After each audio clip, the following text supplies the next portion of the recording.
Enem já passou. E aí, aliviados? Comenta aqui embaixo nos comentários o que você achou da primeira prova. E aí, apreensivos para a prova de Matemática e de Ciências da Natureza? Conta aqui pra gente também e bora aquecer as turbinas com os bizus que a gente vai te passar. Mas antes disso, compartilha esse vídeo com o teu amigo que você acha que precisa absorver esse conteúdo. Deixa o teu like, ativa o sininho e se cadastra na plataforma lavemioenem.com.br. Aproveita também para seguir a gente nas redes sociais, @lavemioenem. E para te passar os bizus aí, aquelas dicas rápidas, convidamos Tainá Alves, que é doutora em Ciências Biológicas pela UFPB, com mestrado em Ecologia e Evolução pela Universidade Federal de São Paulo, tem experiência docente da educação básica à superior e atualmente leciona na rede estadual da Paraíba e também do Rio Grande do Norte. Aqui também com a gente, Elvis César, graduado em Física pela Uniaselv e leciona há 6 anos na cidade de João Pessoa. Já administrou também aulas em cursinhos online para o Enem. Suas aulas são voltadas para o Enem e ele é professor de Física também do ISO. Aqui também com a gente, Milena Gomes, licenciada em Matemática na Universidade Federal Rural de Pernambuco, com graduação na Universidade de Pisa, na Itália, é isso mesmo? Mestrado em Matemática em Equações Diferenciais Impulsivas pela UFPE e doutorado em Matemática em Equações Diferenciais Parciais com ênfase em Teoria do Controle, também pela UFPE. Professora em Pernambuco e na Paraíba. Sejam muito bem-vindos. Obrigado. Rapaz, eu fiz uma visita recente em uma escola e eu fiquei muito impressionada que a galera não sabia o que era bizu. Eu não sabia que bizu era da nossa época, né? Hoje em dia eles usam dicas, usam também, como é que chama? Macetes, né? Quais os macetes que usam, mas enfim, vamos para os Isso já é da geração mais antiga, né? Pois é, milênio, né, que chamam. Tem umas bisuradas, né? Tem umas bisuradas, hoje em dia não tem mais isso. Tem um aulões, a gente só substitui a nomenclatura. Mas é a mesma coisa. O termo bisurado eu acho que é mais da época do PSF, né? Eu gosto tanto desse PSS. termo. É tudo que a gente usa tanto, mas enfim. Pra galera que não sabe o que é bizu, é isso. São dicas, macetes, aulões, pra você absorver assim, ó, de forma rápida. Então bora pro assunto. O Enem tem seus assuntos prediletos de matemática, né, professora Milena? O que é mais importante, assim, se atentar na prova de matemática? Então, na verdade, é um pouquinho de tudo, né? Só que as questões que são mais corriqueiras, que são, né, uma possibilidade maior de aparecerem no Enem, são funções, geometria espacial, geometria plana, probabilidade, aquele terrorzinho ali das combinações, das permutações, arranjo, também está caindo no gosto. Então, assim, a gente costuma dizer que não é somente certas áreas, né, que caem, mas às vezes um misto delas também. Na mesma questão, Na inclusive. mesma questão. Pode ocorrer. Pode. Perfeito. Mas vamos desaterrorizar? Bora deixar a galera mais tranquila e dar os bizus. Bora lá, bizu de porcentagem, então. Então, primeiramente tem que pensar que porcentagem a gente está pegando a ideia de uma proporção, né? A gente vai observar se eu quero 10%, 20%, a gente está pegando 10 de 100. De um universo, né? De um universo de 100. Então, quando a gente começa a comparar, você vai ter que observar qual é o universo que eu estou trabalhando ali. Eu quero 50% de R$200. Então, às vezes, ele não precisa perder tempo fazendo o cálculo, montando ali a fração, multiplicando pelo valor que ele está trabalhando. Mas ele já pode mentalmente facilitar isso aí, puxar e dizer, se eu tenho 50% de 200 é 100, 25% seria o quê? 50% de 50%. Então, ele pode gradualmente já pensar na ideia de porcentagem mental. Então, fazer esse raciocínio rápido para não precisar também estar perdendo tempo. Porque eu digo muito, até os próprios cálculos de soma, multiplicação, divisão, a gente tem que facilitar porque a gente não está somente contra a ideia de muitos conteúdos para estudar, mas também contra o tempo, né? Não é só a prova de matemática, Não é né? só- Por isso que temos outros 2 professores aqui hoje. Aquela ideia dos 3 minutos por questão, né? Exatamente. Assim, como não está conduzindo uma questão de porcentagem que você ganha tempo, vai dar tempo para uma questão mais trabalhosa. Talvez falando de matemática, né? Vem uma questão do logaritmo, que é um assunto já que tem mais propriedade, uma questão mais trabalhosa. Exato. Isso, então, assim, uma questão mais simples a gente ganha tempo, para uma questão mais complexa a gente consegue conduzir com tranquilidade. Perfeito. E assim, não ter que ver no papel aquele cálculo para se sentir seguro, mas começar a trabalhar os cálculos mentais mesmo e para aproveitar o tempo. Então, às vezes eu vejo muito estudante que tem que ver aquela soma feita, aquela subtraçãozinha, aquela divisão que ele consegue facilitar ali, mas ele precisa ver no papel. E isso aí faz com que ele perca tempo. Então, às vezes, então outra coisa, né? Quanto de matemática também não cai nas outras áreas? Sim. Então, essa ideia de se tranquilizar e dizer, não, calma, isso aqui eu sei fazer e pôr a questão para frente. Bizu de função. Função. Lógico, a gente tem aí uma gama de funções, né? A função do primeiro grau, a função do segundo grau, logarítmica, exponencial. Então, a primeira dica de função é a gente entender quais são os gráficos dessas funções, como elas se comportam, e aí observar, porque também muita coisa vem a partir de gráfico, né, do gráfico em si. E aí você vai observar quais são as características daquelas funções. Eu estou numa função de primeiro grau, então qual é o gráfico dessa função? A reta. Eu estou com a função de segundo grau. Qual é o gráfico da função? É uma parábola. É com cavidade voltada para cima, para baixo. Então, por exemplo, uma coisa assim que facilita muito em questão do tempo é que quando a gente está com a função quadrática, a gente tem informação com relação aos coeficientes, pessoal. Coeficiente A, B e C de uma quadrática completa, ele vai ser o coeficiente A com cavidade voltada para cima ou para baixo, se for positivo, se for negativo. Coeficiente B vai dizer onde corta no eixo, se é o lado direito ou esquerdo da parábola. E o coeficiente C vai dizer exatamente onde é que aquela parábola corta no eixo Y. Então, tudo isso ele vai observando ali naquela função e ele vai montando estrategicamente para que ele perceba quais são os gráficos que estão diante daquela perspectiva de problema que ele vai encontrar. Então, isso aí facilita e não precisa estar muitas vezes resolvendo problemas em si, procurando quem são, por exemplo, as raízes, uma por uma, usando Bhaskara, né? Então, assim, são coisas que a gente vai excluindo durante a questão ao nosso favor. Inclusive, essas 4 áreas, né, que estão aqui, matemática, biologia, física e química, as questões que envolvem essas áreas geralmente vêm acompanhadas de gráficos, tabelas. Qual que é a importância de saber ler isso? Ah, perfeito. Primeiramente, a gente tem que ver legendas, né? O que é aquela legenda, naquela tabela, daquele gráfico, quais são as informações principais, protagonistas daquele problema.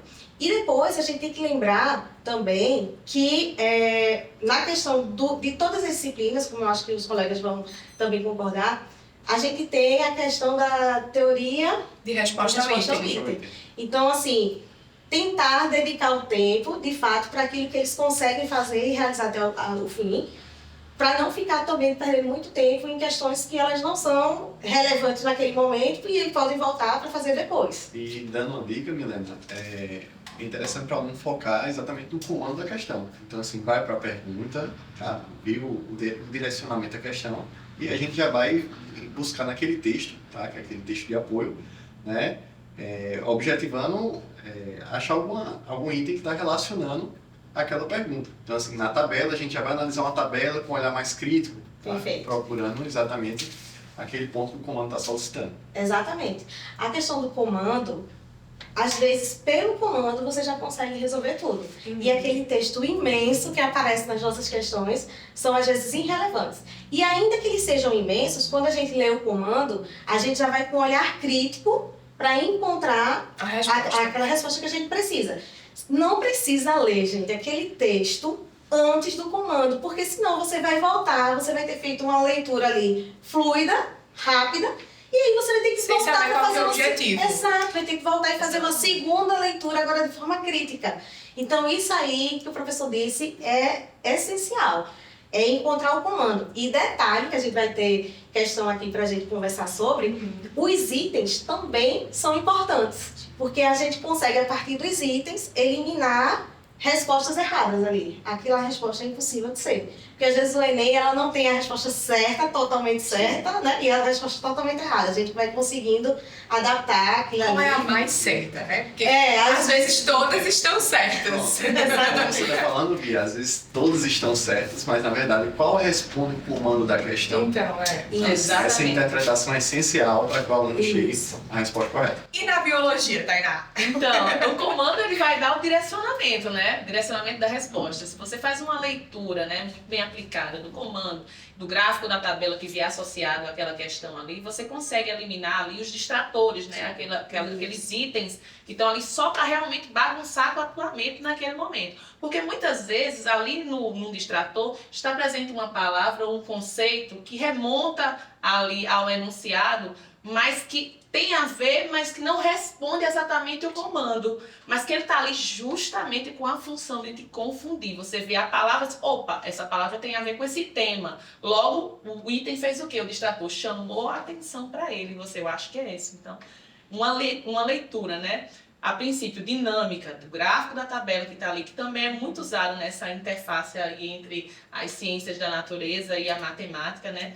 A leitura de gráficos e tabelas são importantíssimos, sobretudo na área da gente, na área de genética, né? Normalmente se apresentam muitas tabelas que ficam ali. Eu costumo dizer que a genética e a ecologia são duas amiguinhas e andam de mãos dadas, né? Então, elas sempre andam de mãos dadas e muitas vezes as informações, os dados que a gente tem dessas áreas, desses conteúdos, são expostos em forma de gráfico ou de tabelas, né? E outra coisa que a gente não pode esquecer. Às vezes, pessoal, aquele gráfico vem falando sobre porcentagem e o aluno ali na ansiedade vai, soma aquilo ali, e tem uma respostinha que bate, porque ele está querendo aquela casca de banana mesmo. Se eu tenho 50, 60, 10% de algum valor, a gente tem que lembrar que aquilo ali a gente não vai tratar diretamente com a porcentagem em si, mas associar aquela porcentagem ao universo que ele está trabalhando. E aí muitos estudantes, às vezes na angústia, né? Às vezes naquele processo de tensão, soma aquilo ali tudo e diz, eu não encontrei a resposta, ou então encontra a resposta, mas ela é uma pegadinha. Sim, sim. E eu acho que acontece também, né? É uma porcentagem e uma porcentagem, né? Exatamente. Assim, eu vejo muito essa prova de matemática. Bora lá então. Dica de geometria espacial e plana. Geometria espacial está ficando quase que rotineiro a questão No Enem, né? de percepção tridimensional, às vezes a questão de planificação, às vezes vem uma obra de arte, vem alguma coisa para o estudante associar e tentar principalmente ter aquele olhar crítico de objetos que são tridimensionais no plano, né? Uhum. Então, fazer com que ele entenda quais são as figuras geométricas, quais são as características daquelas figuras, quais são os nomes técnicos daquela figura. Eu costumo dizer para os meus alunos, olha, qual é o meu nome aí? Me lembra. Pronto, na matemática as coisas também têm nomes. Então, crie para vocês um dicionário de termos matemáticos para vocês, porque às vezes são coisas simples, como o termo perímetro, o termo área. Ela significa o que na cabeça de vocês? Então, como é que faz sentido? Então, são termos que são coisas simples e que às vezes o estudante, ali na hora da apreensão, não consegue desenvolver uma questão que é simples, às vezes até de perímetro, né, de uma área, porque às vezes fica naquela ansiedade. Então, é entender quais são os conceitos e quais são os objetos que estão sendo trabalhados ali naquele momento. Perfeito. Probabilidade e estatística conversa com porcentagem? Sim, Sim. com certeza. Qual seria a dica? Quando a gente trabalhar com probabilidade, lembrar que probabilidade ela é uma fraçãozinha, uma razãozinha. Então, aquilo que você gostaria que acontecesse sobre todas as possibilidades que aquilo tem de ocorrer. E a probabilidade, ela não é, como a gente está dizendo, ela é estudada pela estatística, né? Não é que aquilo ali vá acontecer, mas a gente está estudando, quantificando a possibilidade de acontecer. Porque eu posso passar o resto do dia aqui jogando uma moeda, querendo que ocorra certas situações e que elas não vão acontecer. Por isso que a gente chama que é um evento ali aleatório, que a gente não prevê o resultado. A gente diz que é possível acontecer. Então, é o estudante entender que probabilidade é aquele objeto que ele quer que ocorra, fracionado por toda aquela possibilidade De não ocorrer. que possa ser que não ocorra. Mas a gente tem ali uma moeda, a gente tem cara ou coroa. Então, o universo ali é de ser cara ou coroa. Aí você quer que caia o quê? Eu quero que caia a cara. Então, cara é um de quantos? de 2. Então, é uma possibilidade de 2. Ah, eu tenho um dado, eu quero que caia números pares. Então, quais são os números pares que eu tenho num dado? 2, 4 e 6. Eu tenho 3 números dentre 6. Então, entender o conceito, primeiramente. E lógico, né, gente, não vai cair uma questãozinha assim, dada, só para você montar a fração. Mas aí, você entendendo o conceito que tem por trás, a gente vai usar outras estratégias mais aprofundadas, como o princípio da multiplicação, da condicional, que tudo está ali dentro da probabilidade, e até a própria combinação, né? Porque a gente consegue combinar situações com a combinatória em si, para encontrar o valor total de possibilidades de algo ocorrer. E aí a gente estudar isso. Acho que ela também aplica, né? Aqui ansiosa, querendo falar. Prestem atenção no que a Milena está falando. Vocês vão precisar de mais disso em genética. Então, assim, genética a gente usa muito probabilidade.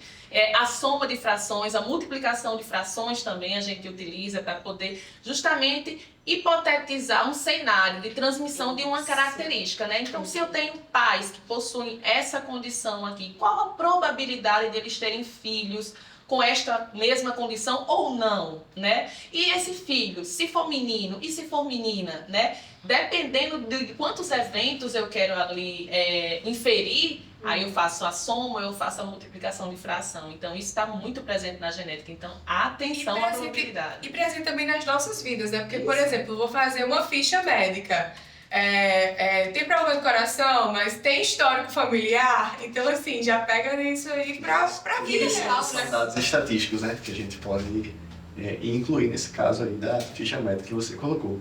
E Exatamente. completando o que Tainá falou de genética, inclusive o que Milena comentou também, em muitos casos a gente encontra matemática porcentagem de porcentagem. Então, por exemplo, Tainá da aula de genética, a gente calcular qual a porcentagem de um descendente daquele casal, certo, portar aquele gene defeituoso, mas às vezes pode acontecer de ele querer naquela questão, se o filho for menino ou uma menina, então a gente tem uma porcentagem de porcentagem, a gente calcula a probabilidade, né, Milena? Exato. A probabilidade dele ter aquele gene defeituoso e a probabilidade dele ser menino ou menina.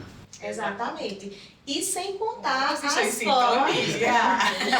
a forma da resposta final, né? Porque a gente pode ter ali no formato fracionáriozinho, que eles estão mais acostumados, mas a gente pode ter no formato da porcentagem em si, né, do percentual, e tem o formato decimal. Então, às vezes, o aluno ali, aí tá, não achei a resposta, por quê?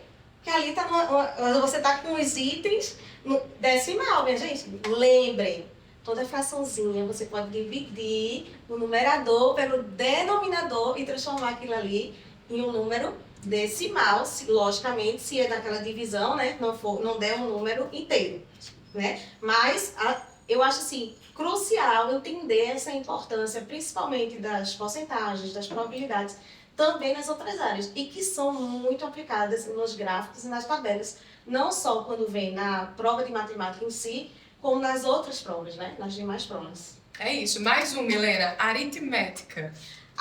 O xodózinho. Eu digo assim, gente, como eu estava falando, né? Não precisa, às vezes, você sair respondendo tudo. Você olha ali para os itens. Se você está com a divisão de 45 por 9, né? Aí na sua cabeça 45 dividido por 9, 5.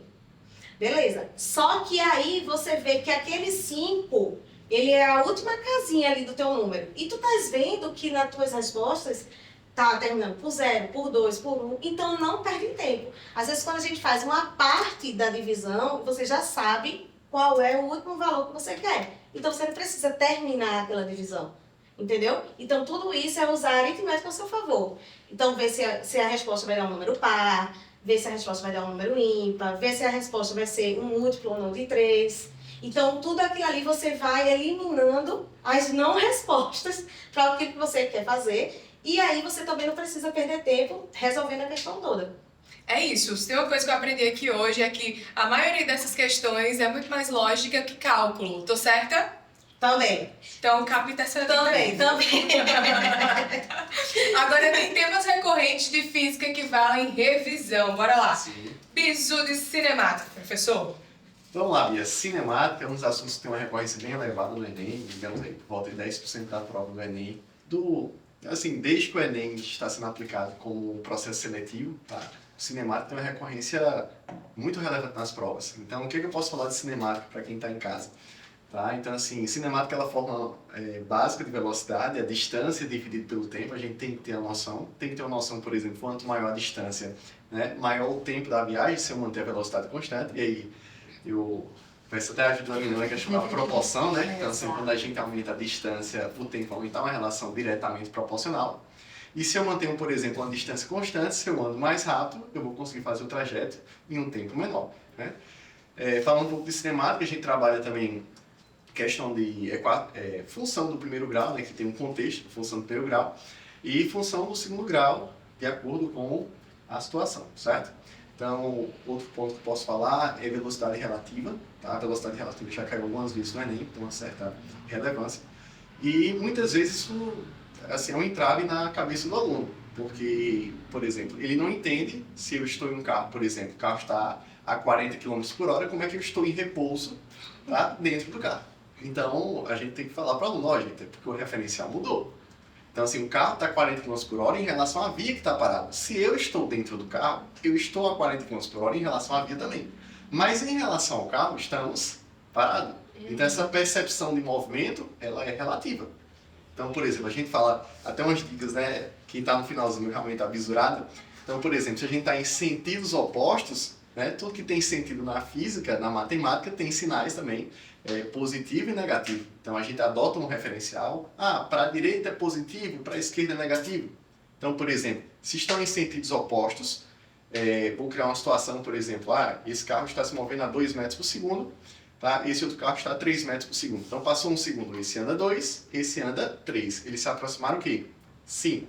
Então na velocidade relativa, sentidos opostos a gente faz o quê? Soma. Professor, e no mesmo sentido? Imagina, o carro da frente está a 2, o carro de trás está a 3. Passou um segundo, esse anda 2 metros e esse anda 2 mais 1.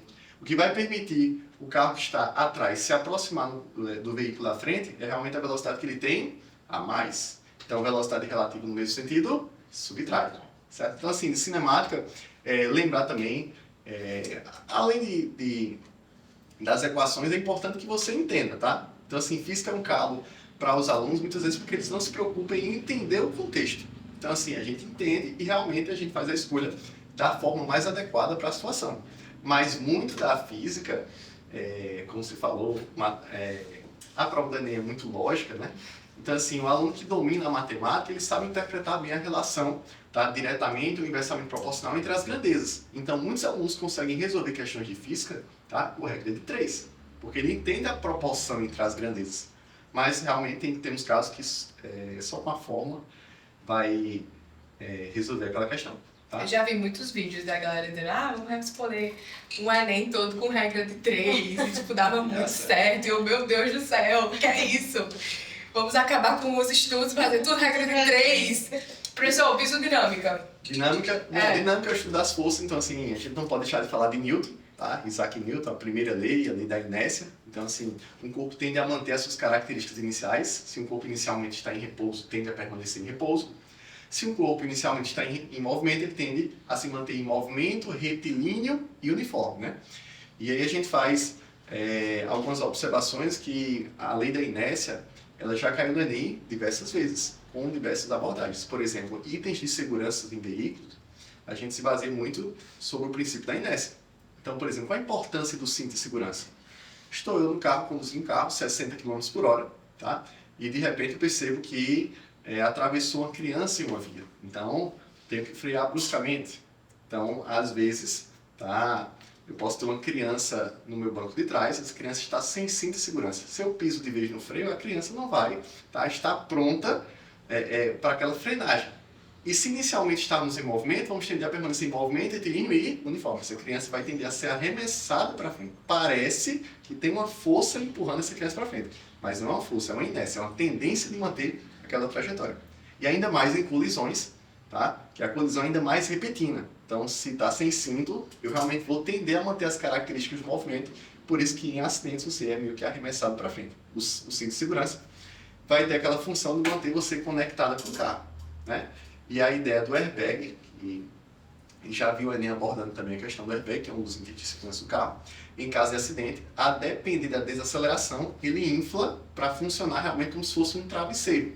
Então, ao invés de você, quando for jogado para frente, mesmo que o cinto lhe segure, mas você vai ter uma projeção do corpo para frente. Tá? O airbag vai funcionar como um travesseiro, amortecendo o tempo de impacto, ou amortecendo a colisão, aumentando o tempo de impacto. Porque se eu aumento o tempo de impacto, tá, a força de colisão ela vai ser o quê? Reduzida.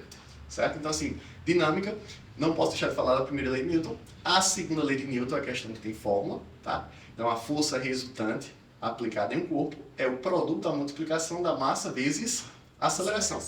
E a terceira lei de Newton é o princípio da ação e reação. Para toda força de ação, a gente vai ter uma força de reação. Lembrar que a ação atua em um corpo, a reação atua em outro corpo. Então, por exemplo, se a gente fosse criar uma situação, tá?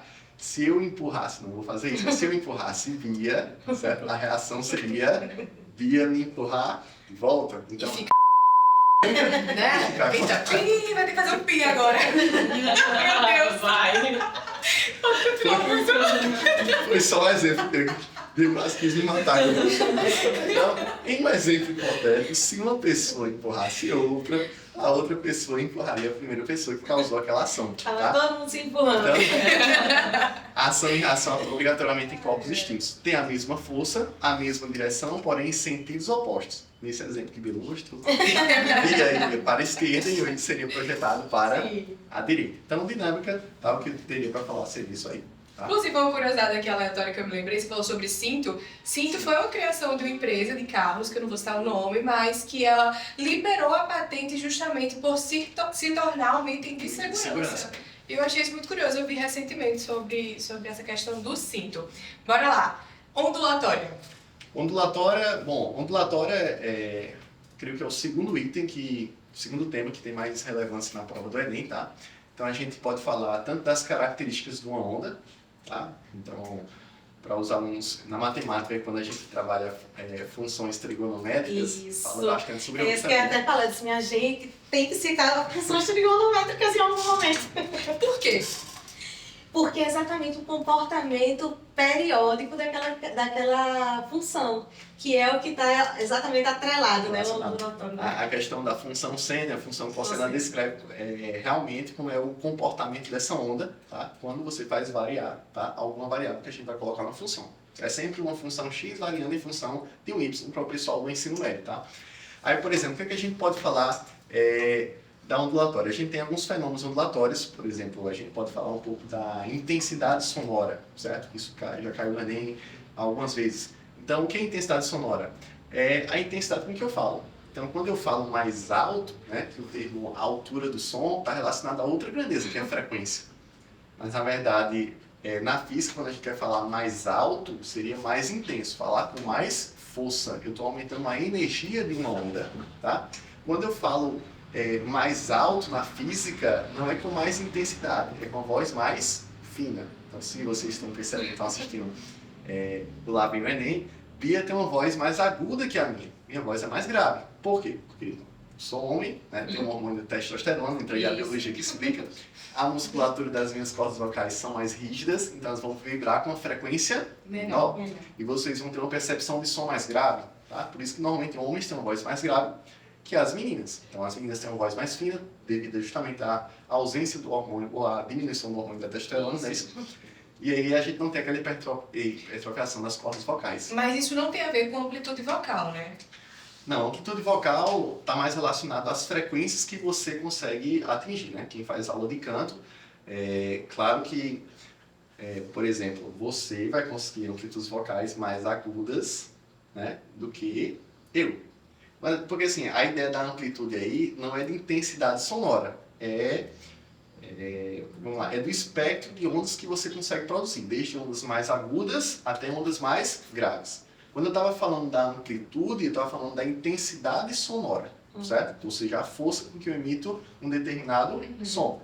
E assim, quanto mais intenso for esse som, quando você escuta som no seu celular, tá, numa caixinha de som, por exemplo, e você bota o volume mais alto, né, mais intenso, digamos assim, a caixinha vai descarregar mais rápido. Por quê? Porque a caixinha vai ter que produzir sons com mais energia, tá? E a caixinha vai utilizar o quê? A energia química da bateria para transformar em energia elétrica para depois fazer a conversão de energia sonora, certo? Mais uma observação que eu posso fazer de ondulatória, não esquecer da equação fundamental ondulatória, né? Que é velocidade de uma onda é igual ao seu comprimento da onda vezes a frequência, que é a famosa fórmula, não sei se é da sua época, tá? Mas do vem lamber ferida. Eita! Tá? Eu não confio essa expressão, professor. A gente tenta... Mas talvez o pessoal também nunca tenha ouvido. É O que na nossa significa? época, sim. Então, mas os estudantes de agora talvez não tenham ouvido. O que significa? Não, mas é um bisuzinho que ajuda bastante, tá? É que a velocidade de uma onda vai ser realmente o comprimento da onda vezes a sua frequência. Frequência é o quanto ela oscila por unidade de tempo, tá? Essa é a fórmula geral da ondulatória. A gente pode também trabalhar que a velocidade de uma onda é o seu comprimento dividido pelo seu período, tá? Aí a ideia que a gente tem que esclarecer para os alunos a diferença entre período e frequência. Período é um tempo para um evento acontecer. Exemplo, qual o período de duração em um dia? 24 horas, tá? E a frequência seria o número de ciclos que eu consigo realizar por unidade de tempo. Então, por exemplo, se eu perguntar para você, qual o período de duração do ponteiro das horas do relógio? Sabe me esclarecer? E aí, pessoal, qual é o período? Quanto tempo o ponteiro das horas leva para dar uma volta completa no relógio? Você já é da época do relógio digital. No relógio analógico, né? Quando passa um dia, ele dá quantas voltas? 2. Porque o relógio analógico é de 1 a 12, não é isso? Isso. Então o período dele é 12 horas. Agora, quando eu penso no período de tempo dos ponteiros dos minutos, 60 minutos. A cada 60 minutos ele dá uma volta. E do segundo seria a cada 60 segundos ele dá uma volta completa. E o que seria a ideia de frequência? Por exemplo, se eu perguntar para você, durante um minuto, tá? Um minuto não, por exemplo, 1 hora, tá? O ponteiro dos segundos realiza quantos ciclos? E aí? A cada 1 minuto ele realiza uma volta, certo? Então, em 1 hora tem uns 60 minutos, ele realiza 60 ciclos. Então, nesse caso, a frequência do ponteiro de segundo seria 60 ciclos por hora.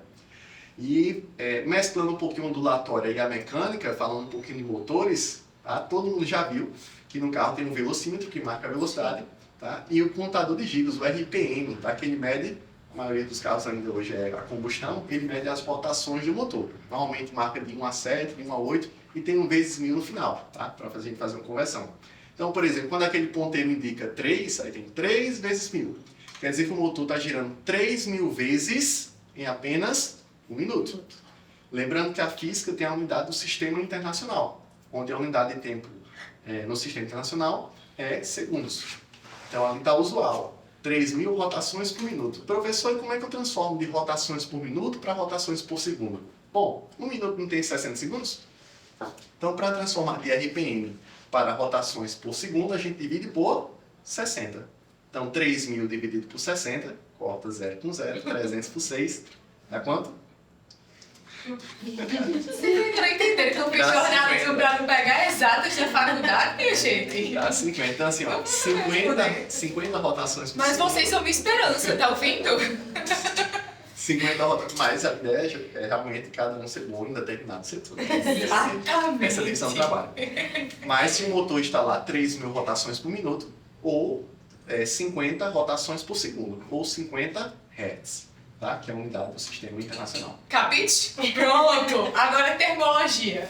Bom, termologia vai estar relacionado com o nome subjetivo, né?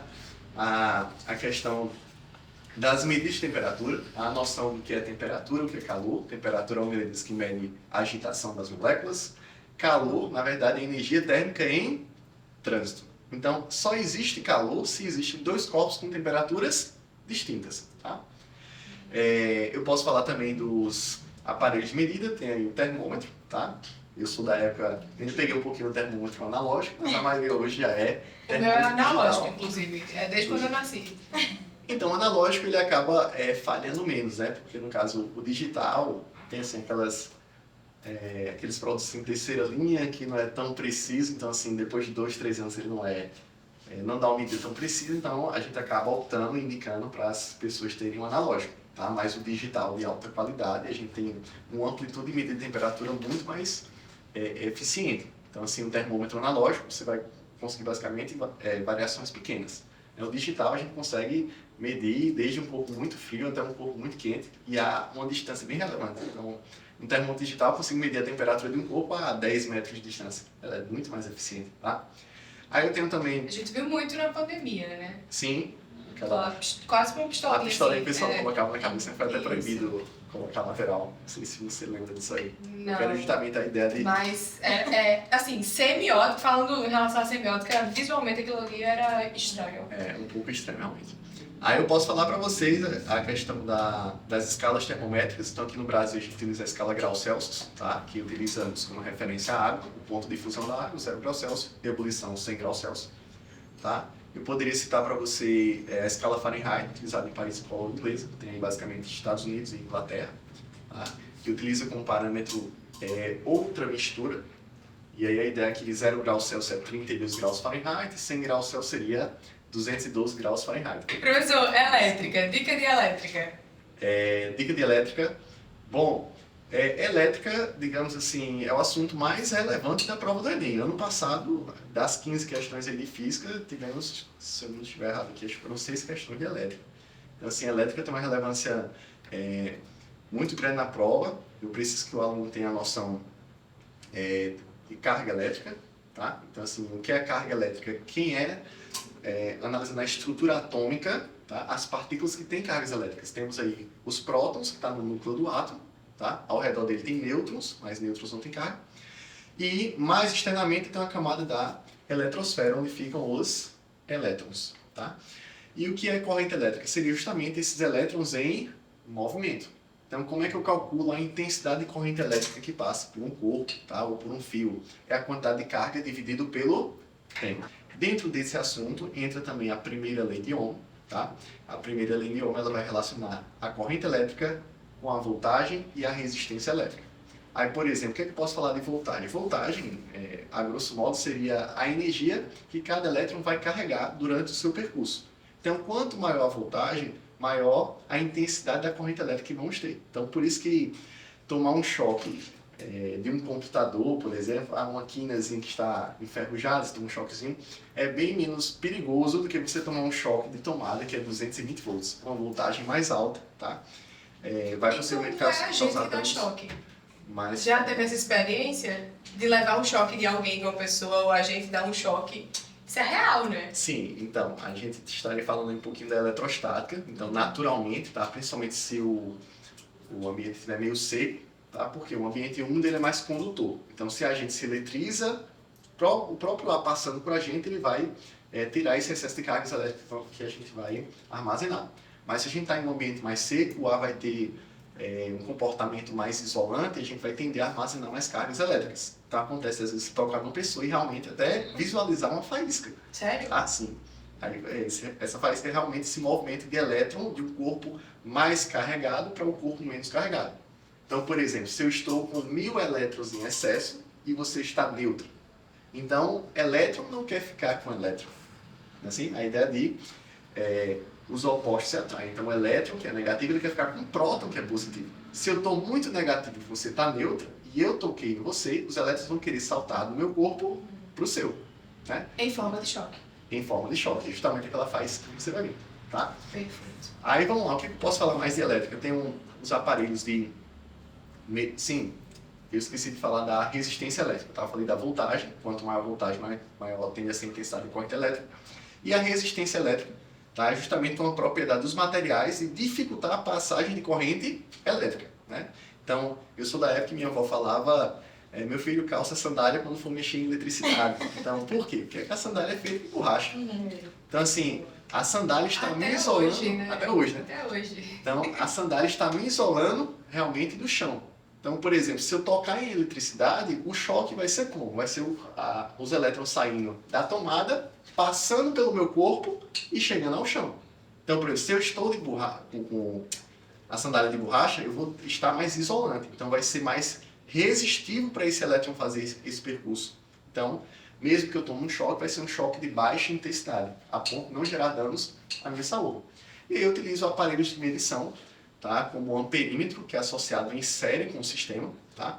Então a corrente elétrica passa por um amperímetro e eu consigo fazer aferições de quanto de corrente elétrica está passando naquele circuito. Então já caiu questões do Enem, que era apenas realmente analisar um circuito e o circuito estaria organizado da maneira correta. Então a corrente elétrica tem que passar por dentro desse amperímetro para eu conseguir fazer a medida exata da amperagem, da intensidade de corrente elétrica. Tá? E outro aparelho que também é utilizado é o voltímetro, tá? Associado em paralelo ao circuito. Por que em paralelo? Porque o voltímetro tem uma resistência muito alta. Então, se eu associasse ele em série, quando a luz elétrica chegasse nele, não ia conseguir passar, porque ele tem uma resistência muito alta. Então, a gente associa ele em paralelo e consegue medir qual a voltagem naquele circuito. Tá? Então, assim, de elétrica, eu recomendaria ficar atento aí à primeira lei de Ohm, a ideia de quais são os fatores que alteram a intensidade da corrente elétrica, certo? Também tem a segunda lei de Ohm, que são os fatores que afetam a resistência elétrica em um fio. Então, por exemplo, a gente trabalhando isso em escola, a gente comenta, por exemplo, por que é tão perigoso utilizar T's, tá? Porque tem gente que coloca um T, aqueles T de tomada, aqueles adaptadores, um T em cima do outro. Faz um complexo de T. É quase um Lego, né? É quase um Lego, você vai plugando um no outro. E acaba que o circuito, tá? O projeto da casa foi feito para trabalhar com corrente elétrica baixa. Aí você pega e liga 50 equipamentos. Então, assim, para aquilo dar um curto-circuito ou realmente causar um superaquecimento. Professor, e por que pode causar um superaquecimento? Porque aquela tomada foi feita para trabalhar com certa potência. A partir do momento que eu ligo um airfryer, ligo um liquidificador, O micro-ondas. um forno micro-ondas, tudo ligado ao mesmo tempo, vai passar muita corrente elétrica. E quando a corrente elétrica passa por um material, tem um negocinho chamado de efeito Joule. O que é efeito Joule? A transformação de energia elétrica em energia térmica. E isso causa aquecimento. Aí, aos poucos, aquele T vai começar a aquecer, aumentando a temperatura. E se ele está em um local não muito ventilado, que normalmente é isso que acontece, em um local que tenha pano, cozinha, por exemplo, né? Aquilo ali pode realmente pegar fogo, certo? E colocar realmente fogo em uma residência. Então, isso aí realmente tem que tomar cuidado. Então, quais são os fatores que alteram a resistência elétrica no fio? A gente tem a resistividade, que é uma característica do material. Por exemplo, borracha é altamente resistente. Professor, um material que tem uma resistência alta, que é chamado de isolante, ele passa corrente elétrica? Passa, mas passa com dificuldade. A ideia é que os alunos muitas vezes não têm. Não é porque o corpo é chamado de isolante que não passa corrente elétrica. Passa com dificuldade. Já os metais, por exemplo, são extremamente condutores, passam com facilidade. Por isso que os fios são feitos de metal. Tá? E a borracha é utilizada como equipamento de proteção. Certo? Aí eu tenho um comprimento do fio. Não é interessante ter fios muito longos, que vamos ter uma resistência muito grande. E possivelmente aquele equipamento vai gastar mais energia que o normal. Ou trabalhar com potência mais baixa, a depender da situação. Tá?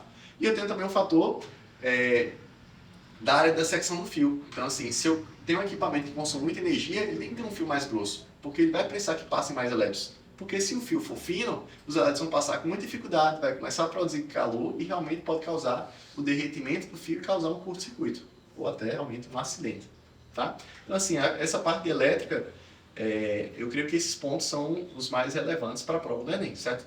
Sim, saber também analisar circuitos elétricos. Cai muito na prova a associação de resistores.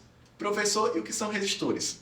Resistores são equipamentos elétricos, tá? Que têm a função de resistir à passagem de corrente elétrica, tá? Causando possivelmente aquecimento. E a função dele é justamente essa. Então, por exemplo, eu tenho que saber como é que eu relaciono um resistor com os outros. Eu tenho uma associação em série, como é que eu acho a resistência equivalente? Somando as resistências de cada resistor. Professor, e se for uma associação em paralelo? Quando é uma associação em paralelo, eu tenho uma corrente elétrica que tem vários caminhos. Tá? Aí normalmente a gente dá a dica do produto pela soma, que seria a multiplicação dos resistores dividido pela soma do valor dos resistores. Então, assim, de elétrica, eu acho que se o aluno puder dar uma pincelada para esse assunto no finalzinho, tá muito válido. Gente, bizu é pra ferver a cabeça mesmo, Não, né? E eu já estou quase me sentindo preparada para esse livro, porque ele fez uma revisão que veio tudo aqui de novo na minha cabeça. Eu nem sabia que eu sabia. A ideia é essa mesmo. A gente vai acompanhando, ele vai conduzindo Exatamente. para conseguir fazer uma retrospectiva aqui. Isso, né? Ensino médio. É muita coisa, né? Tainá, vamos falar de genética, Tainá. Vamos finalmente. Diga aí, Vamos falar bizu de genética. Gente, genética ela tem caído muito na interface com estratégias de conservação ambiental, porque a ecologia é um tema extremamente recorrente no Enem, né? Eu costumo até falar para os meus alunos que a ecologia ela não cai no Enem, ela despenca. E ela despenca mesmo, com força.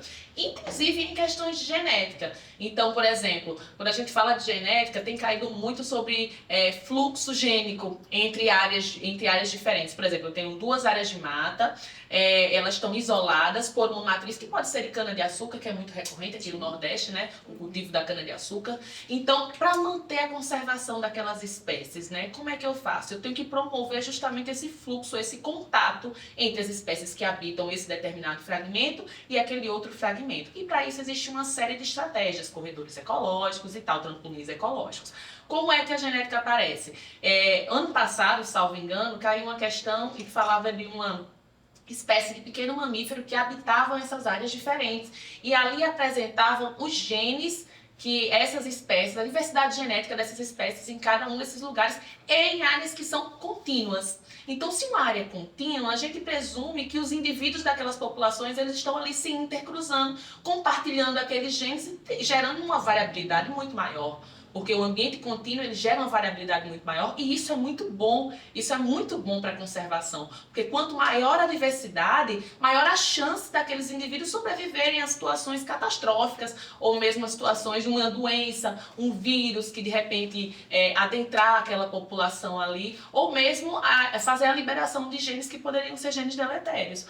Então, a fragmentação, ela faz com que reduza essa variabilidade genética, entende? E a tabela que é apresentada naquela questão, ela apresentava justamente isso. A diversidade que existia no ambiente contínuo, né? E aquela semelhança que havia nos ambientes que eram fragmentados. Então, se a gente pensar em conservação da biodiversidade, o ideal é que a gente invista na conservação de ambientes que sejam contínuos ou que possam ter algum tipo de serem promovidos à continuidade, né? Por exemplo, 2 fragmentos que possam ser conectados, por exemplo, possa ser feita alguma estratégia sobre aquilo, porque a fragmentação e a perda de hábitat são, infelizmente, impactos que geram realmente muita perda de biodiversidade. Veja, comecei a falar sobre uma questão de genética que está ligado totalmente à ecologia. Invariavelmente podem cair questões um pouco mais conteudistas acerca da primeira lei de Mendel, acerca da segunda lei de Mendel, mas não tem sido muito recorrente nos últimos. A ecologia realmente ela tem caído assim com força, como eu costumo dizer. Tem algumas questões de genética que vêm na interface com biologia celular também, sobretudo no que a gente fala da genética molecular, né, na síntese de proteínas, como as proteínas são formadas, em quais locais das células são formadas, por meio de quais processos, né? Isso já pega a fisiologia humana? Não, isso pega genética e citologia, né? Então, pode até vir, assim, alguma questão de fisiologia humana quando a gente pensar na expressão de alguma proteína, porque eu costumo falar que é a tríadezinha, né? O DNA, ele produz RNA e o RNA produz a proteína. Eu costumo brincar dizendo que o RNA ele é atravessador, é aquele que pega a informação que está ali contida no DNA e leva para ser traduzida. É o mensageiro. Tem um mensageiro, transportador e emoção. Exatamente. Olha como biologia está na mente servindo. Perfeito, exatamente. Esse processo... Biologia é um pouquinho mais fácil para mim do que matemática. Pois é. Esse processo que a gente estuda é justamente o fluxo da informação genética. Então, as nossas informações genéticas estão contidas no nosso DNA, né, na nossa identidade. Mas para que elas possam se expressar, é necessário que haja a produção de proteínas. Quem conecta DNA e proteína? Os RNAs. Exatamente, eles fazem esse processo de atravessador, eles ficam ali mediando essa relação. E a transcrição e a tradução são processos que andam juntos para realmente a expressão, para que haja a expressão dessas características, para que as proteínas sejam formadas. E qual a relação que isso poderia ter com fisiologia, por exemplo? Existem alguns tipos de distúrbios ou malformações de algumas proteínas que podem causar doenças, como é o caso da fibrose cística, né, que é uma deficiência na formação de uma proteínazinha devido à mutação, uma mutação genética que pode causar diversos efeitos numa pessoa. pessoa, gerar dificuldades respiratórias, entre tantas outras, né? E é uma doença genética, portanto, é uma doença que não tem cura, mas que ela tem um tratamento e ela pode ser, e o paciente ele pode ter uma qualidade de vida melhor conforme ele vai evoluindo, né, nesse quadro. Tânia, a fibrose cística foi uma questão que caiu no Enem, né? A fibrose, eu não lembro exatamente qual foi o ano, mas eu me recordo que teve essa questão de fibrose mesmo. Até recente, não faz tanto tempo não. Talvez 2022, né? Porque de fisiologia mesmo, no Enem do ano passado, caíram questões, por exemplo, relacionadas ao sistema endócrino. E foi uma questão realmente que me surpreendeu, porque foi uma questão muito conteudista. Basicamente, o comando pedia que a gente soubesse quais são os hormônios produzidos pela tireoide, né? O T3 e o T4, que estavam ali nas alternativas. Foi uma questão muito curta, mas foi uma questão que simples, né? Mas exigia que o estudante ele realmente tivesse esse conhecimento prévio, conteudista. Assim como também em fisiologia cai uma questão sobre a composição do sangue, né? A importância da hemácia no transporte de gases, sobretudo oxigênio, né? Das plaquetas na coagulação sanguínea e dos leucócitos, dos tantos diversos leucócitos que existem na defesa imunológica. Inclusive, eu estava até trabalhando com os meus alunos nesses últimos dias, falando sobre a importância desse transporte de oxigênio promovido pelas hemácias, né? Caiu no ano passado, inclusive, a questão de doping, falando sobre o doping. Eu acredito que vocês devem lembrar, né? Que o atleta lá de alto rendimento, ele faz uso de uma substância que estimulava a produção de hemácias. O que é que isso iria promover para esse atleta, em detrimento do seu colega que não teria feito uso dessa substância, né? Então, ele poderia, dentre lá, os itens tinham vários distratores, como, por exemplo, o ganho de massa muscular. Ele não tem como ganhar massa muscular com o uso de uma substância num dia prévio a uma competição, né? Mas ele consegue melhorar a oxigenação do corpo. Da energia. Exatamente, essa é a chave. O oxigênio, ele é utilizado lá pelas mitocôndrias na respiração aeróbica, na respiração celular, na presença do oxigênio, que é um tipo de respiração muito mais energética. Ela rende muito mais ATP, que é a nossa moedinha energética, né? Então, a respiração, quando acontece na presença do oxigênio, ela é muito mais energética. E é o que um atleta de alto rendimento, durante uma competição, ele precisa de energia. Então, quanto mais oxigenado tiver o corpo dele, mais energia ele vai produzir. É nesse ponto, ó, que eu já falei um pouquinho de fisiologia,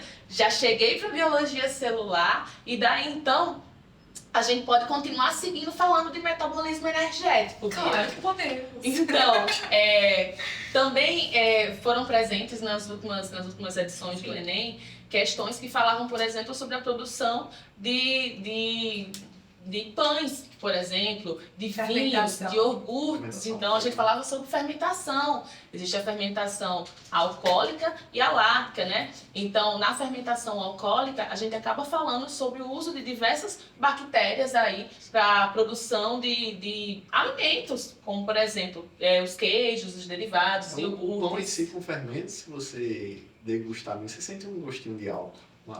Inclusive, essa foi até uma discussão bem recente também. Que os pães de caixa estavam vindo com o teu alcoólico. Exatamente. Isso eu vi isso também. E os meus alunos perguntam, professora, a pessoa pode ficar alcoolizado comendo pão? Calma, vamos com calma. Não é bem assim. Não é bem assim. Aí eu explico como é que se dá esse processo. É colocado um micro-organismozinho, por isso que o nome do fermento é fermento biológico, não é fermento químico. Porque é realmente um ser vivo, né, que é colocado ali para fazer com que a massa do pão ela cresça. E como é que ela cresce? Né? Descansando. Ela descansa, mas é resultado do metabolismo daquele fungo que é colocado na massa. Então, o fungo, para produzir a sua energia, ele libera gás carbônico. Esse gás carbônico ele fica preso na massa, fazendo aquelas bolhas, e isso faz com que o pão cresça. É um ser vivo, não um fermento biológico, mas é realmente uma reação química catalisada por um ser vivo, né? Exatamente. A gente tem realmente a liberação de CO2 que faz o pão e massa de bolo também realmente inflar, né? Quando se fala de fermentação natural, ela é alcoólica? Então, nos iogurtes, por exemplo, é liberado ácido lático, não é alcoólico, é fermentação lática. Mas, por exemplo, se a gente fala de bebidas alcoólicas em que o objetivo comercial é que exista o álcool ali naquele produto, a fermentação é fermentação alcoólica. Temos aí as cervejas, os gins, o Cachaça. vinho, a cachaça, Brasileira. né? A cachaça. E todas essas bebidas alcoólicas, elas são fermentadas primariamente, só que algumas passam por um processo de destilação após a fermentação.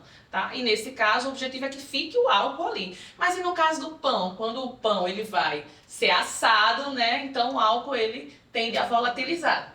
O álcool, falando um pouquinho da química, é uma molécula extremamente volátil, volta aí 78 graus Celsius, ela volatiliza. Como o pão realmente vai fermentar, né? Vai liberar o CO2, né? Assim, a fermentação biológica em si vai degradar a molécula de álcool liberando o CO2. Então, esse CO2 naturalmente ele vai tender a ir embora. E o resíduo, o álcool, naturalmente ele vai embora porque ele vai se transformar em CO2 e água, basicamente. E como ele vai ser assado, né, se ficar algum álcool residual que o ser vivo lá não conseguiu metabolizar, como o álcool é uma molécula volátil, naturalmente, devido à temperatura, ele vai se volatilizar e vai sumir do pão. Né? Agora, pode ficar frações microfrações assim, residuais, que aí realmente, a depender da fermentação, ao comer um pão desse, você pode sentir um pouco, dar um sabor meio alcoólico. Entretanto, isso não é algo que vai dar uma alteração biológica a ponto de interferir seus reflexos. Realmente, se você fizer um teste de bafômetro, por exemplo, né, que bebida e direção realmente não dá certo, mas o teor alcoólico de um pão desse não vai chegar a causar problemas, tá? Tá dando fome esse assunto, né, Tainá? Vamos pro próximo. Vamos sim. Ecologia. Ecologia é a menina dos olhos da prova do Enem, né? Então, em biologia, por exemplo, no ano passado, mais de 20% das questões foram questões de ecologia. Cerca de 4 questões foram questões de ecologia. E quando a gente pensa em ecologia, a gente pensa principalmente de impactos ambientais, né? São tratados de impactos ambientais como a desertificação, o assoreamento, alguns que eu já falei aqui também, que envolvem a perda de hábitat e a fragmentação, que eu já expliquei o que são, e que geram perda de biodiversidade. Quando a gente pensa em desertificação, por exemplo, a gente tem que associar a empobrecimento do solo. Mas empobrecimento do solo causado sobretudo pelo quê? Pelo desmatamento, pela retirada da mata. Humana, né? Por ação Não é humana, natural. por ação humana. E também por mudanças climáticas, que acabam, muitas delas, sendo resultado da ação humana, ação antrópica, como a gente fala. Então, eu falo desertificação porque desertificação é um impacto ambiental extremamente presente em ambientes semiáridos, como a nossa caatinga, né? E esses ecossistemas, eles também são explorados nas questões do Enem. Ano passado, não exatamente, mas nas questões dos anos anteriores, eles até exploravam mais os ecossistemas brasileiros. As diferenças entre as fitofisionomias, né? A fisionomia vegetal da caatinga, da floresta atlântica, as suas diferenças, as suas semelhanças. Então é bom a gente dar uma olhadinha carinhosa nos ecossistemas do Brasil, quais as características da caatinga, porque pode haver alguma questão que associe isso com desertificação, por exemplo, também.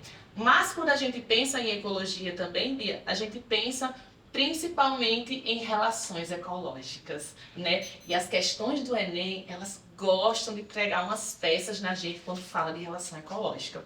Porque muitas vezes quando aparece um enunciado, o enunciado ele nos direciona a gerar uma compreensão sobre uma determinada relação ecológica, mas o comando ele pede para a gente marcar uma outra. Então já caiu questão assim no Enem, que a gente, por isso que eu retomo aquela discussão da gente do início, de focar no comando. Porque, por exemplo, a questão, o enunciado ela é amplo, então ele começa contando um pouco da história natural de determinada espécie e ela vive em tal lugar, por exemplo, espécie de larva que vai habitar um cupinzeiro. Aí você para e pensa, poxa, então acho que essa relação aí seria uma relação de inquilinismo, talvez, porque a larva está sendo o inquilino do cupinzeiro. A questão do Enem te direciona a pensar sobre isso. Mas no final, lá do enunciado, ela vai falar para você que essas larvinhas elas emitem uma luz que atrai alguns tipos de presas para elas. E o comando pergunta não a relação da larvinha com o cupinzeiro, mas a relação da larvinha com a presa que está chegando. entende Ele apresenta que mais está de sendo uma atraída relação. pela emissão da luz. Oi? Ele apresenta mais de uma relação, mas na verdade o comando é que vai direcionar para a relação que ele deseja. Exatamente. O comando vai direcionar. Eu quero que você explique isso aqui. É o comando que vai direcionar ali a alternativa. Então, é por isso que é importante estar bem atento ao comando, porque nessa questão, por exemplo, a resposta seria predação e não inquilinismo. Mas o inquilinismo estava presente. E um dos distratores, que é justamente para pregar e encher sua mente. Então, foca aí nas relações ecológicas. Está atento para as pegadinhas. Tem que estar atento com essas pegadinhas. Foca nas relações ecológicas, nas harmônicas, nas desarmônicas e na diversidade de todas elas, tá? E botânica? Eita, botânica. Botânica é polêmica. Foi o que você pediu para que estivesse aqui. Por quê? Exatamente. Gente, é porque botânica, assim, foi um assunto, tem sido um assunto que tem entrado numa crescente nos últimos anos de Enem, nas últimas provas. Foi um assunto que quando surgiu, todo mundo ficou assustado. Nossa, botânica? Como assim? Porque realmente não tinham muitas questões de botânica, mas quando elas apareceram foram assim, aos montes. E isso tem sido uma crescente. Então, quando a gente enxerga as questões de botânica do Enem, a gente pensa principalmente nas questões que discutem sobre a evolução dos grupos de planta, dos quatro grupos, né? Das briófitas, pteridófitas, gimnospermas e angiospermas, né? Eita, professora, que nome complicado! É isso aí. Né? Eu tô me recordando do meu tempo de ensino médio, minha gente. Mas como eu sempre falo para os meus alunos, biologia não é difícil. Basta a gente saber, às vezes, os prefixos ou sufixos de algumas palavras e a gente consegue empregar esses conceitos em várias outras. Então, por exemplo, gimnospermas e angiospermas. Esses espermas no final faz referência à semente, porque são plantas que produzem sementes. As briófitas e as pteridófitas são plantas mais simples e como são mais simples, elas não têm produção de sementes. Então, focar nas características de cada um desses grupos de planta e como foi possível a conquista do ambiente terrestre, porque as plantas elas surgem ali das algas verdes, né? Elas têm o seu ancestral nas algas verdes. E as briófitas são as plantas mais simples, pequenininhas, e eu sempre peço para ter cuidado. Não existe ser vivo superior ou inferior, porque antigamente, né, a gente está falando, remontando, a gente é cringe. Na nossa época, a gente estudava biologia e os professores falavam muito de seres vivos superiores, inferiores. Existe isso, superior e inferior. Todos eles estão aptos a viver num ambiente sob as condições deles. Então, as briófitas, sim, a gente pode conceituá-las como mais simples. Elas são plantas avasculares, ou seja, não possuem vasos condutores. Olha aí, o Azinho significa na negação, avascular, sem vaso condutor, né? Já as pteridófitas, elas têm um porte maior porque elas já possuem vasos condutores. Mas tanto as briófitas quanto as pteridófitas, elas ainda dependem de água para reprodução. Então, quando elas dependem de água para a reprodução, elas estão um pouco limitadas no ambiente terrestre. Estão limitadas a ambientes em que exista uma concentração de umidade maior, uma concentração de água maior, né? Já as gimnospermas e as angiospermas não. Surge então a semente nas gimnospermas e surge o fruto lá nas angiospermas, que são plantas com frutos. Inclusive, no ano passado, caiu uma questão que falava justamente de qual foi o fator que realmente determinou a conquista definitiva do ambiente terrestre pelas plantas. E a resposta é tubo polínico, porque o tubo polínico ele está presente ali nas gimnospermas e nas angiospermas, tá? Eu preciso Reprodução revisitar. A reprodução nós precisamos. Eu sou louca das plantas, né? E eu tenho uma samambaia que ela nunca quer me ver. Então, por isso eu sou apaixonada pelas samambaias também.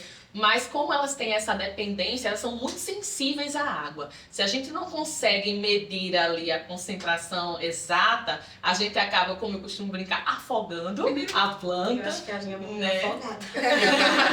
A gente acaba afogando, deixando ela ficar seca demais. Então, assim, eu também sou apaixonada, mas eu acho que eu não tenho competência. Não, até água É filtrada, um minha gente. compromisso, viu? Aí o rapaz que me vendeu disse assim, não, olha, você não pode colocar água da torneira normal. Eu disse, tá bom, vou filtrar. E mesmo assim a bichinha não sobreviveu. Ela é muito sensível à água. Então, quando a gente pensar em questões de botânica, a gente tem que pensar todo esse processo evolutivo, né? E eu não citei exatamente o tema de evolução, porque evolução ele está de mãos dadas com muitos outros assuntos, inclusive com botânica. Então, o que eu acabei de falar é o processo evolutivo dos grupos vegetais.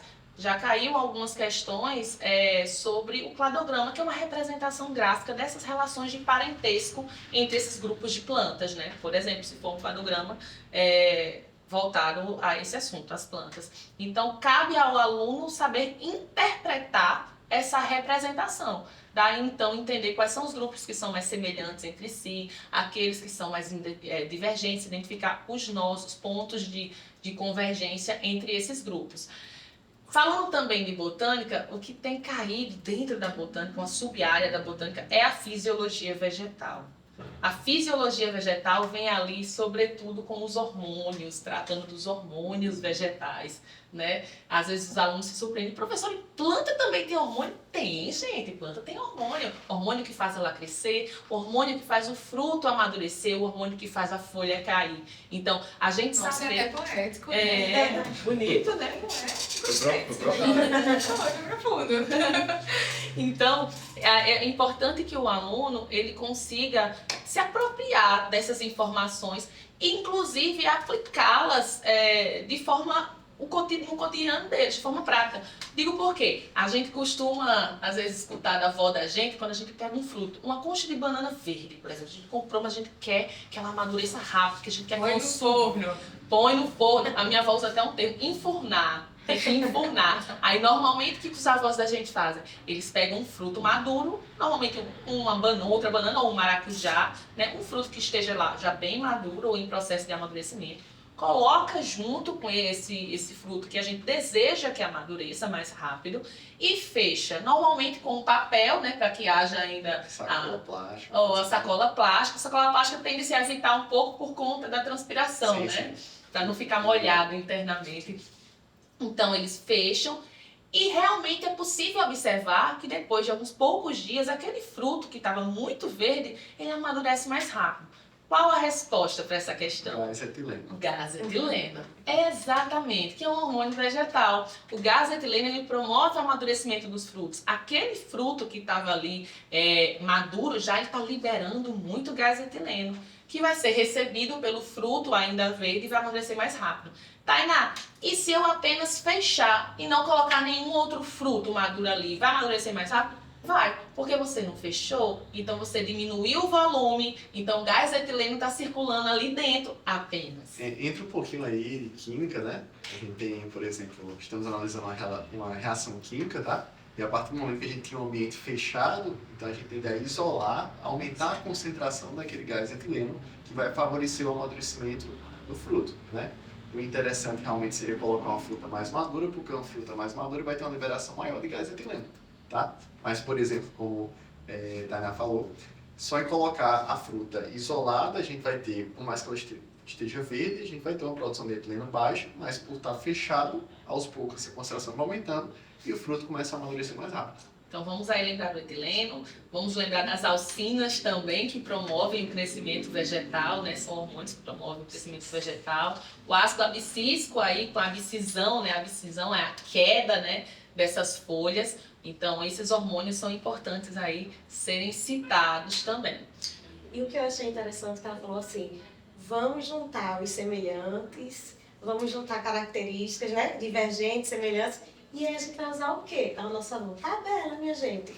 Usa a tabela também ao seu favor para construir ali o seu mapa mental, né, para anotar o que são semelhantes, o que são diferentes ali, para começar a associar a respeito do conteúdo também. Então, quando você monta uma tabelinha, você está usando a matemática a seu favor, a organização, sistematizando, né? Exatamente.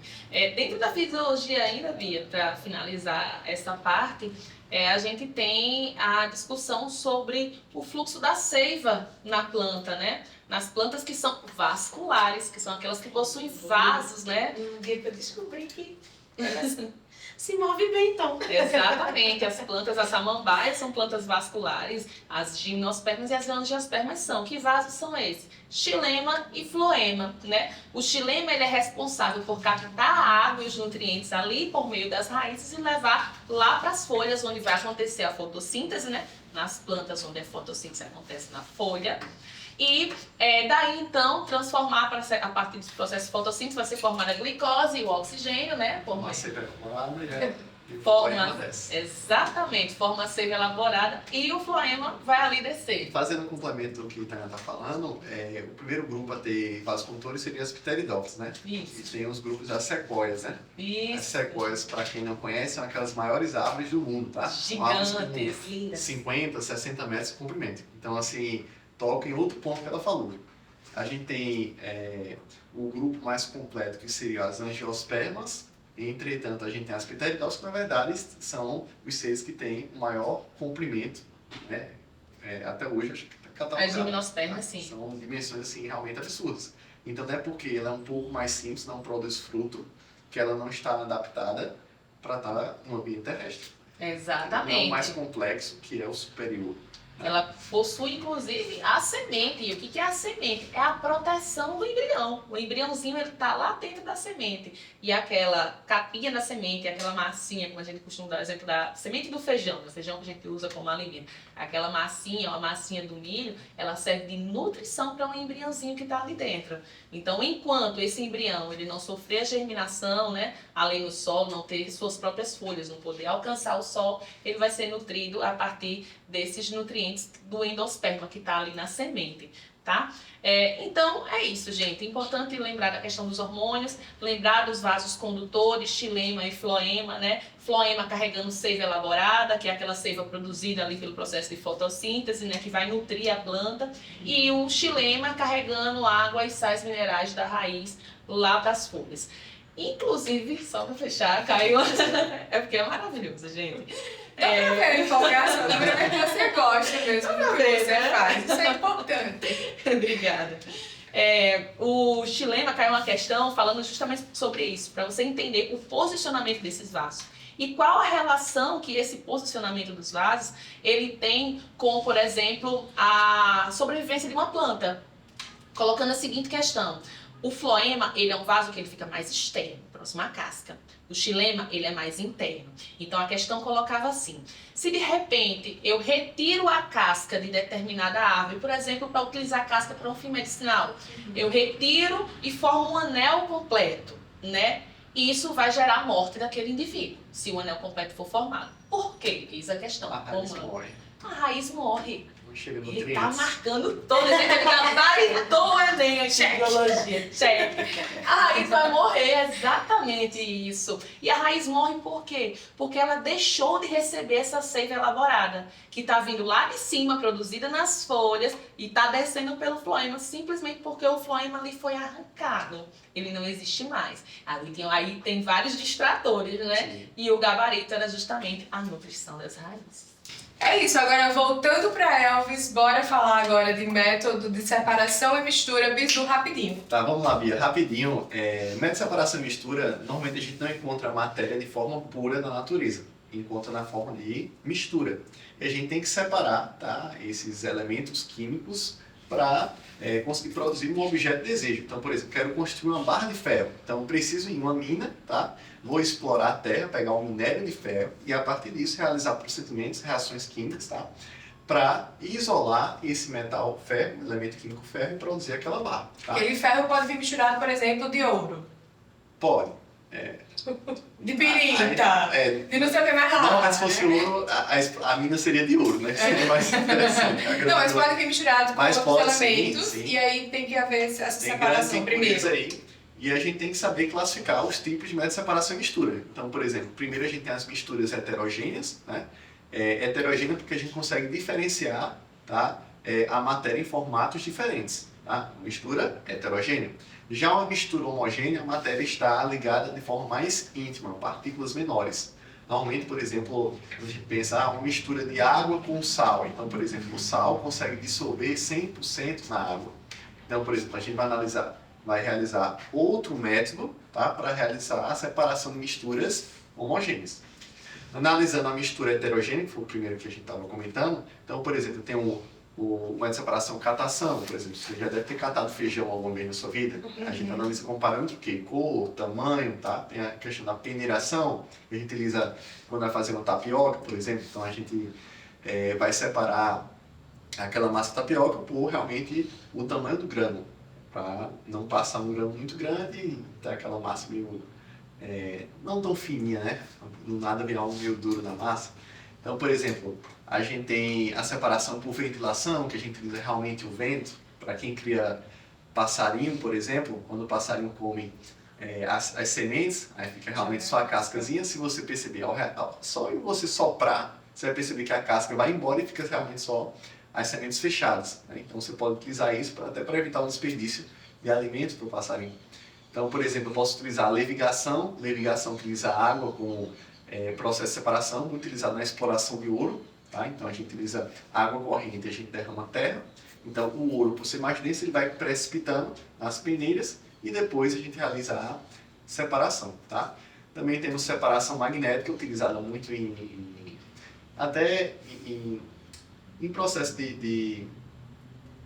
esqueci a palavrinha, que é utilizado em lixões, por exemplo, de reciclagem. Então, por exemplo, é utilizado eletroímãs para você conseguir isolar fragmentos de ferro no lixo.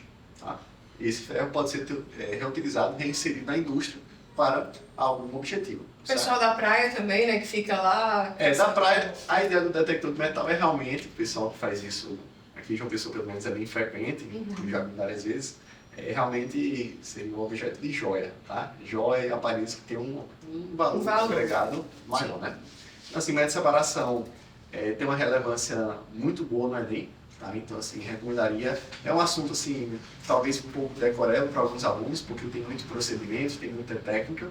Entretanto, vale a pena você, agora, nesse finalzinho, tá? Faltando aí alguns dias para a prova só, você dá uma bisurada, uma olhada rapidinho e mais preparado, porque sempre cai uma ou duas questões do Enem, tá? Estequiometria. Bom, estequiometria é um assunto, assim, desde que existe Enem, tem estequiometria em química, tá? Então, estequiometria vai fazer uma análise das reações químicas, tá? A questão vai lá te propor uma reação. Você pode realizar o balanceamento, que é manter a mesma quantidade de elemento químico no reagente e no produto, numa equação, tá? Vai para o comando da questão, tá? E você vai analisar quais são as substâncias que a questão está relacionando. Então, por exemplo, a questão está relacionando... já que a gente está aqui numa aula de ciência e natureza, posso analisar realmente a reação de decomposição da queima, no caso da glicose, por exemplo. Então, a glicose, tá? A nível celular, reage com oxigênio e forma CO2 e água. Então, a gente realizaria o balanceamento dessa equação, ou muitas vezes uma reação dessa mais complexa, ela já vem balanceada na prova, tá? E aí eu vou fazer uma relação molar. Então, por exemplo, eu estou analisando a questão que está pedindo para você relacionar quantas moléculas de glicose seriam necessárias para formar tantos ATPs, que seria utilizado em energia como célula, tá? Utilizado na célula. Então a gente vai fazer essa relação molar, tá? Fazer uma regra de 3, utilizaria a matemática e desenvolver esse cálculo. E um detalhe importante, assim como o Milena comentou, muitas vezes a gente não precisa desenvolver essa conta até o final. Então, por exemplo, às vezes é uma conta que vai dar um número decimal. Aí, por exemplo, a conta deu 18,546 e uns quebrados. Então, por exemplo, você olha as alternativas. Só tem uma que começa com 18 e você já marca direto. Lembrar que o Enem são 3 minutos por questão. Se você quiser o resultado exato, você pode até conseguir, mas a aprovação já vai ficar um pouquinho mais difícil. Porque é exatamente no grande tempo uma questão dessa, fazendo um cálculo mais simplificado, que você ganha tempo para fazer uma questão mais complicada, inclusive na área da química, tá? Então, a estequiometria entra também a questão de rendimento de uma reação química. Então, assim, nem toda reação se processa 100%. Tem a questão de pureza, às vezes tem uma reação que tem aquela matéria está impura, então você tem que tirar a pureza ali para realmente fazer a relação estequiométrica. Tá? Classificação básica de cadeia. Bom, classificação básica de cadeia entra um pouco em orgânica, tá? Química 3. A gente tem que saber identificar uma cadeia, se ela é aberta, se ela é fechada, se ela tem insaturações. Insaturações seriam as ligações duplas, ligações pi, acho que você talvez tenha desse termo. Então, ligação dupla, ligação tripla, se aquela cadeia tem radical, se aquela cadeia ela vai ter um caráter mais polar ou um caráter mais apolar. Tá? Isso tem aplicação total na bioquímica, né? Você conhecer ali os compostos, sais minerais, você saber ali a relação dos compostos orgânicos, carboidratos, lipídios, proteínas, então... Realmente a interação entre as bases nitrogenadas e os ácidos nucleicos, tá? Então a química realmente vai estudar essa interação entre os átomos, tá? Então isso é importantíssimo. Às vezes cai a questão para a gente realmente fazer uma análise de uma cadeia, identificar, classifique em quantos carbonos primários, secundários, terciários, quaternários tem essa cadeia. O que é um primário? Um carbono primário. É um carbono que está ligado no máximo a um carbono. O que é um carbono secundário? Está ligado a 2. É subjetiva a classificação. Carbono terciário se liga a 3, carbono quaternário se liga a 4. Tá? Então, por exemplo, saber se um composto vai ter um caráter mais apolar ou um caráter polar. Se o composto tem um caráter polar, e aí, falando um pouquinho da química, a gente tem alguns elementos que dão caráter polar à molécula. Tem o flúor, o oxigênio, o nitrogênio. Então, se a molécula aparecer com esses átomos, aquele composto vai ter um caráter mais polar. E se ele tem um caráter mais polar, ele consegue se dissolver melhor em água, por exemplo. Já se a cadeia ela tem mais, é formada basicamente por carbono e hidrogênio, ela vai ter mais um caráter apolar. Então, ela vai ser melhor solvente em solventes orgânicos. Tá? Bizu de moléculas e propriedades, tem a ver com isso também? Você falou de moléculas agora? Tem a ver, tá? Está relacionado exatamente com a questão da polaridade de moléculas. Então, por exemplo, quando eu tenho esses elementos, como eu comentei com você, flúor, oxigênio, tá? Nitrogênio, a molécula vai ter um caráter, tá? Mais polar, ou seja, uma propriedade mais polar vai tender a se ligar, tá? Melhor com água, tem uma afinidade química maior com água. Tá? E um detalhe interessante, também tem moléculas que têm tanto um caráter polar quanto um caráter apolar. Moléculas chamadas de anfifílicas. Então, por exemplo, o álcool é um exemplo disso. O álcool é uma molécula que tem o grupo OH, que vai dar um caráter polar à molécula, tá? Mas também tem a cadeia carbono, que vai dar um caráter apolar. É por isso que o álcool consegue se ligar com a água, e o álcool também consegue se ligar com a gasolina utilizada, tá? Nos combustíveis. Se você não sabe disso hoje, tá? Se você bota 1 litro de gasolina no seu carro, tá? 27,5% disso, falando um pouquinho de porcentagem, é formado por álcool, que é um combustível que é renovável. Então essa parte da química ambiental entra também, um ponto bastante importante, tá? Por que o álcool é tratado como um combustível renovável?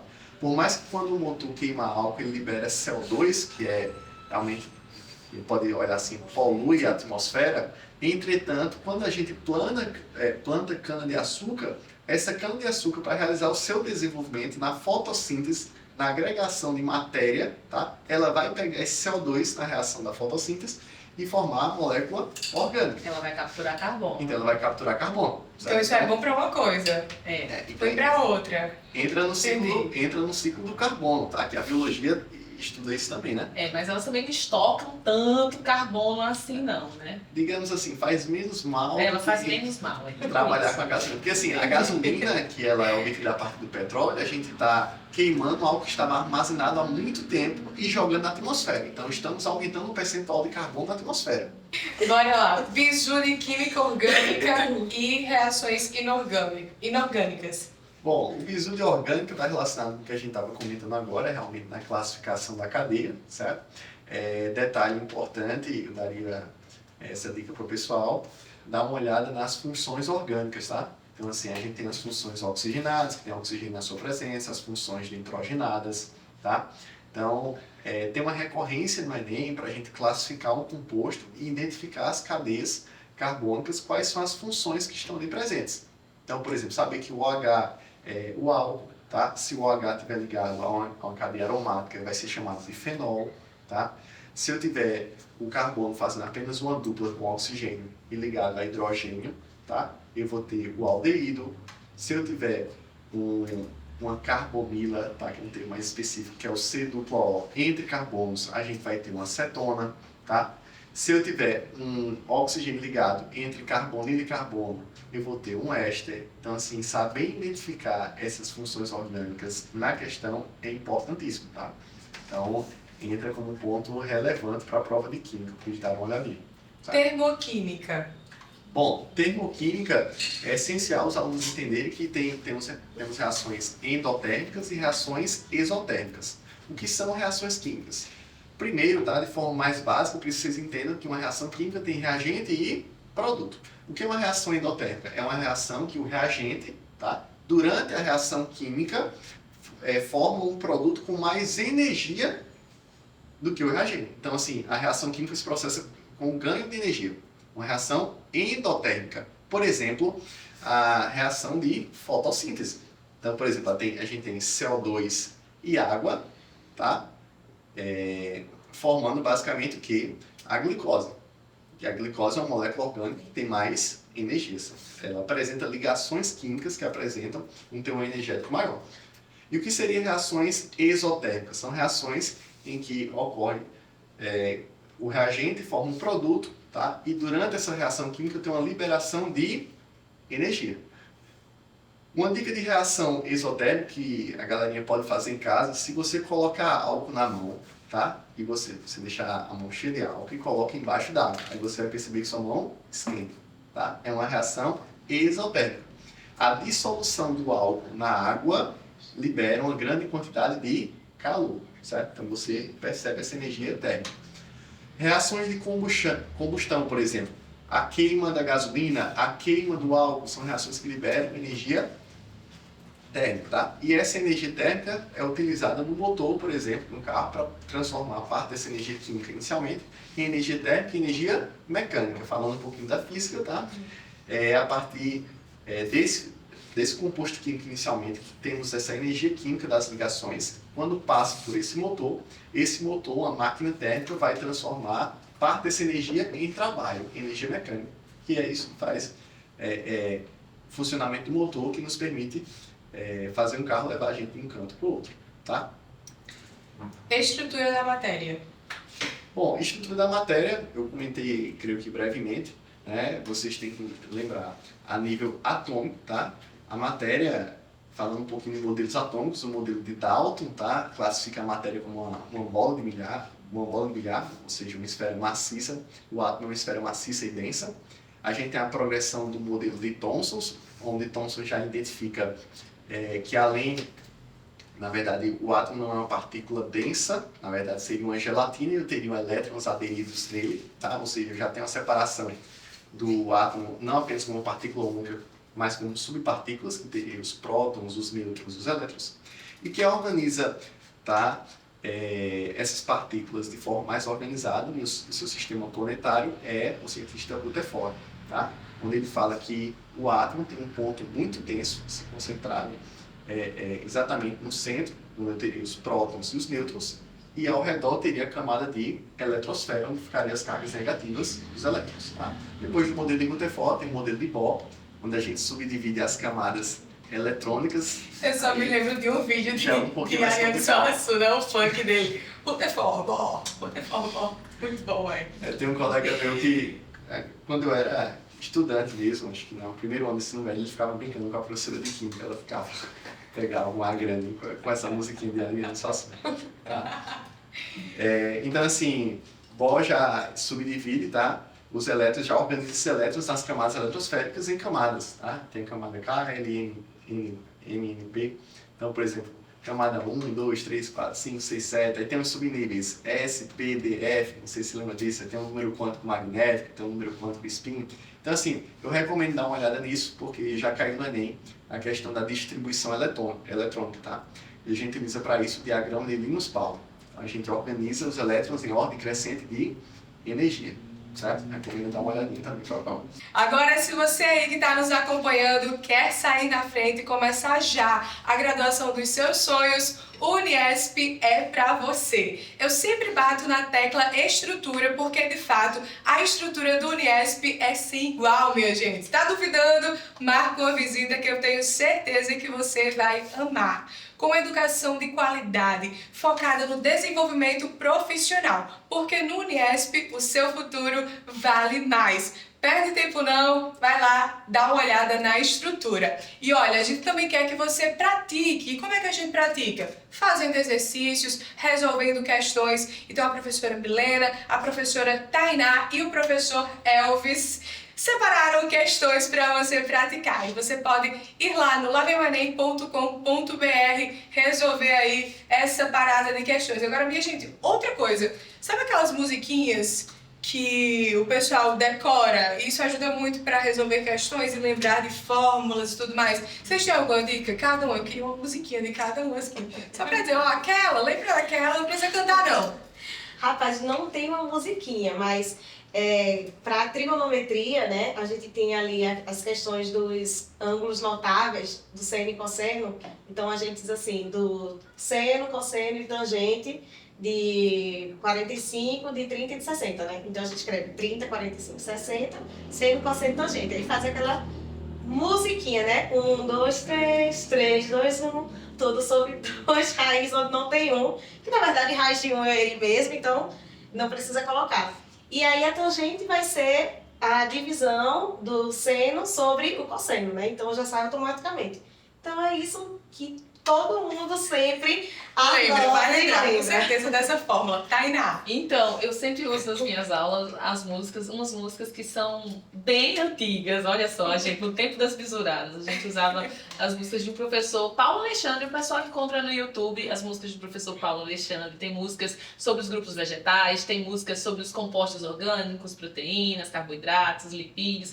Tem músicas sobre ecologia, sobre relações ecológicas. Isso é muito bom porque ajuda a fixar o conteúdo e elas são tipo chiclete. Eu falo para eles que vocês conseguem resolver a prova toda se cantarem uma música que tem duração de 2 minutos. Então, 2 minutinhos ali, você resolve a prova, papum, resolveu. Elvis. Olha, musiquinha, eu não entendo mais, assim, a questão, as fórmulas de cinemática sempre tem um nomezinho, né? Então, principalmente a galera das antigas davam nomes. Tem a equação do Lavoisier, né? Que é V, velocidade final, igual a velocidade inicial, mais a aceleração vezes o tempo. Tem a equação do sorvete, né? Que é a posição Sorvetão final. também, né? Tem sorvetão. Para um movimento de forma sorvete, que é a posição final igual a posição inicial, tá? Mais a velocidade vezes o tempo. Tem a equação do sorvetão, que já entra em movimento uniformemente variado, uma equação que tem aceleração, que já é a equação do segundo grau, tá? Entra aí um pouquinho da matemática. Tem um uniforme, tô me lembrando agora de velocidade também. Sabe qual é? É delta S sobre delta T. É delta S sobre delta T. Conhece essa não? Tem já. E tem umas que é mais carregadazinha, que eu não sei se a gente pode falar aqui. Não, vamos deixar pra Esse próxima. Pessoal, muito obrigada pela presença de vocês aqui. Pense no episódio completo. Quem quer passar no Enem, com certeza vai chegar até aqui e assistir esse episódio completo. Não, até eu vou querer me inscrever no Enem. Eu fiz E minha vai baixa estudar pelo lado do Enem, né? e vou estudar, Muito inclusive, por aqui. E vai aprender a cuidar dessa lambaia. Já não aguento Ótimo, mais né? comprar, gente. Já bichinha morrer. Obrigada, Milena. Eu que agradeço a Obrigada, oportunidade. Obrigada, gente. Obrigada, Bia.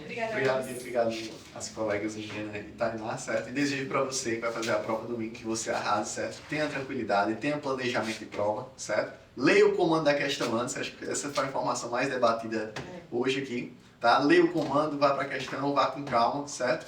Aproveite o tempo, saia no finalzinho e se Deus quiser vai ser uma prova legal. Sim, uma boa prova para todo mundo. Usem roupas confortáveis, né? Optem aí pelo conforto, a boa alimentação na véspera, uma alimentação que não seja tão rica em gorduras, em carboidratos, né? Menos oleosas, para você fazer uma prova energizado, mas ao mesmo tempo bem tranquilo, sem nenhuma preocupação Pode ter um adicional. chocolatezinho, né? O chocolatezinho tá liberado. E Né? descansar também, né? Um Sim. pouquinho. Porque acaba que tanta informação vai cansar para a prova e não vale a pena, né?